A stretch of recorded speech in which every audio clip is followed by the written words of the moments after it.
জাতীয় কবি কাজী নজরুল ইসলামের ১২৭তম জন্মবার্ষিকী উদযাপন উপলক্ষে চুয়াডাঙ্গা জেলার দামোহদা উপজেলার কার্পাসডাঙ্গা মিশন পল্লীতে কবির স্মৃতি বিজড়িত আটচালায় অনুষ্ঠিত হচ্ছে এক বর্ণাঢ্য আয়োজন।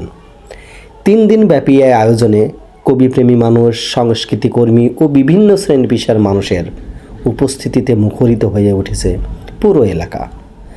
বাংলার বিদ্রোহী কবি কাজী নজরুল ইসলাম আজও অমর হয়ে আছেন বাঙালির হৃদয়ে। তিনি ছিলেন স্বাধীনতার চেতনার কবি, প্রেমের কবি, মানবতার কবি, প্রকৃতির কবি ও গণমানুষের কবি। তার লেখনী অন্যায়ের বিরুদ্ধে জাগিয়েছে প্রতিবাদের আগুন, আবার প্রেম ও সৌন্দর্যের সুরে ভরিয়েছে মানুষের হৃদয়। তিনি লিখেছেন বলবীর বল উন্নত মানুষের, আবার প্রেম ও মানবতার বাণী ছড়িয়ে দিয়েছে। তিনি বলেছেন গাই সাম্যের গান, মানুষের চেয়ে বড় কিছু নাই, নহে কিছু মহিয়ান।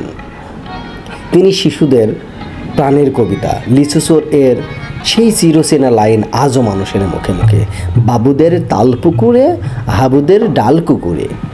নজরুল ছিলেন এক অনন্য প্রতিভার নাম।